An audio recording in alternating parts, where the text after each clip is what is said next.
Du côté de la mission conjointe d'observation électorale de la diaspora africaine en Europe et de la société civile africaine en séjour au Congo, ainsi que des observateurs des organisations de la société civile africaine. Ces derniers ont observé un léger retard dans l'acheminement du matériel électoral dans certains bureaux de vote. Chimène Ekwere.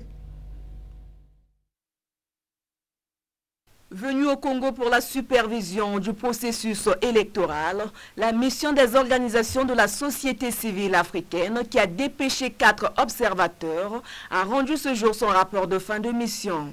Ces observateurs ont constaté que le scrutin s'est bien déroulé malgré la violence dans certains bureaux de vote. Ils ont toutefois noté quelques dysfonctionnements. Ouverture tardive dans la plupart des bureaux de vote et retard dans l'acheminement du matériel électoral, manque de certains matériels électoraux, la non-maîtrise du code électoral par les agents du bureau, insuffisance de formation des agents électoraux, insuffisance de formation des délégués des candidats.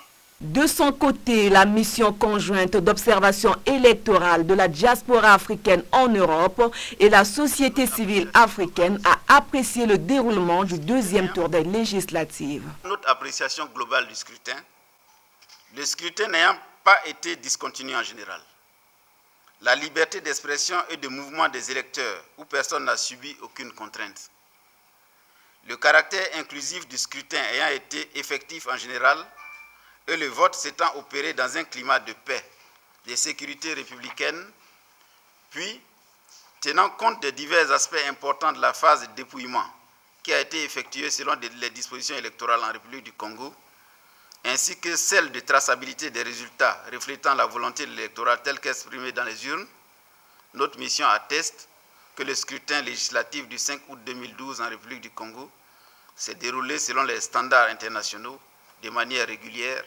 apaisée, démocratique et transparente. Cette mission a également émis quelques recommandations au nombre desquelles l'instauration du bulletin unique pour éviter les éventuels risques d'achat de conscience. À ce propos, la mission conjointe de l'Institut panafricain d'assistance électorale et le mouvement panafricain pour le soutien à l'Union africaine, ainsi que les 20 observateurs de la coordination des experts électoraux africains, recommandent au gouvernement de prendre des mesures nécessaires dans les scrutins à venir. Chimène Ekwere, une fois de plus dans ce journal. Le vote pour le second tour des législatives dans les départements du Kwilu, Niaré, Pointe-Noire et Brazzaville s'est déroulé dans la transparence et la quiétude.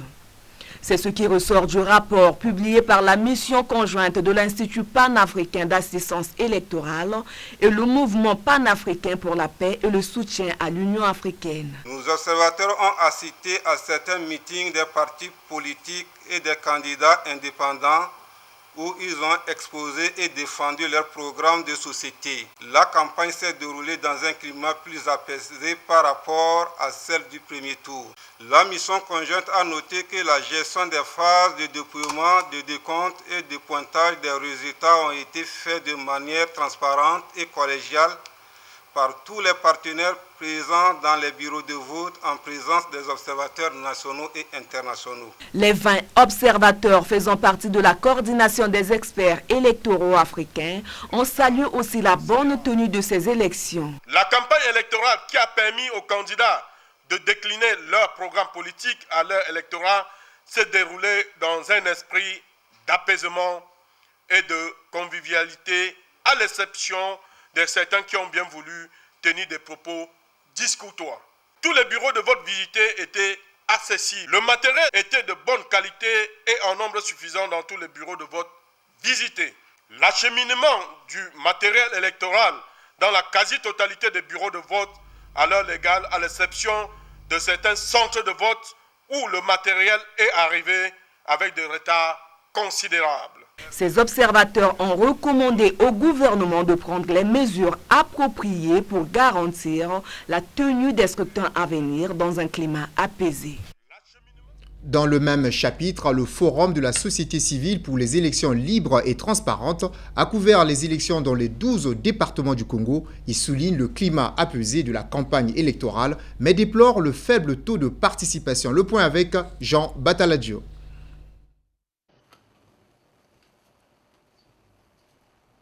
Le rapport est une synthèse du déroulement des élections législatives du 15 juillet et du 5 août. Des points positifs, le FOSOCEL, le Forum de la société civile pour les élections libres et transparentes, relève l'implication des formations politiques qui n'ont pas appelé au boycott. Le climat apaisé de la campagne électorale en dépit de quelques cas de violence, la relative transparence de cette consultation. Mais le rapport souligne quelques points noirs ayant émaillé ces élections, notamment la monopolisation des médias d'État par les candidats du pouvoir lors du premier tour, l'esprit partisan de certains présidents des bureaux de vote, la corruption, l'achat de conscience, le faible taux de participation des électeurs et le forum recommande le renforcement des prérogatives de la Commission nationale d'organisation des élections afin qu'elle cesse d'être un simple observatoire incompatible avec les exigences de la Charte africaine sur la démocratie, les élections et la gouvernance des candidats affichant des comportements et pratiques contraires aux règles légales. L'application rigoureuse de toute la loi électorale, dont l'article 122, sanctionnant toute autorité administrative qui s'impliquerait dans la propagande électorale. Alors que les Congolais attendent la publication des résultats du second tour, la majorité présidentielle qui avait dès le premier tour remporté la cinquantaine de sièges attend de conforter sa majorité à l'Assemblée. On tourne la page électorale en Côte